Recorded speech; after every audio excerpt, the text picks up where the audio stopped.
வணக்கம். பழகா மொழிகள் தலைப்பில் பழமொழி 84. பழம் தின்று கொட்டை போட்டவர். இப்பழமொழியின் விளக்கம்: ஒரு காரியத்தில் அல்லது விஷயத்தில் நன்கு அனுபவம் வாய்ந்தவர் என்று ஒருவரை குறிப்பிடும் பொழுது நாம் பயன்படுத்தும் பழமொழி இது. நல்ல பழம் தின்னு கொட்டை போட்டவராச்சே என்று குறிப்பிடுவோம். ஆனால் பழத்தை தின்று கொட்டையை தூரத்தானே போடுவோம். அனுபவசாலிகளை பற்றி கூற மேலோட்டமாகவும் சுலபமாகவும் பொருள் விளங்கும்படி இந்த பழமொழி ஏன் என்று என்றாவது யோசித்திருக்கிறோமா? ஆனால் இந்த பழமொழியின் ஆழ்ந்த பொருளே வேறு.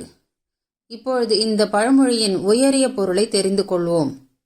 இந்த பழமொழியின் உண்மையான விளக்கம்: சிவபக்தியிலேயே சதா திளைத்து இருப்பவர்கள் இறுதியில் சிவ ஞானத்தை அடைந்தவுடன், அதாவது ஞானம் என்ற பழத்தை அடைந்தவுடன், அவர்களுக்கு ருத்ராட்ச கொட்டை போன்ற சமய சின்னங்கள் கூட தேவைப்படாமல் போய்விடுகிறது.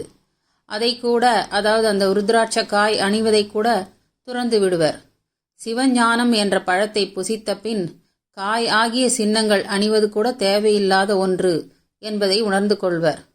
அதாவது முழு ஞானி ஒருவன் தன்னை அடையாளங்களிலிருந்து விடுவித்துக் கொள்வான் என்பதாகும். இதுவே இந்த பழமொழியின் உள்ளார்ந்த உயரிய பொருளாகும். இத்தகைய உயரிய பொருளை உள்ளடக்கிய ஒரு ஆன்மீக பழமொழி ஆகும்.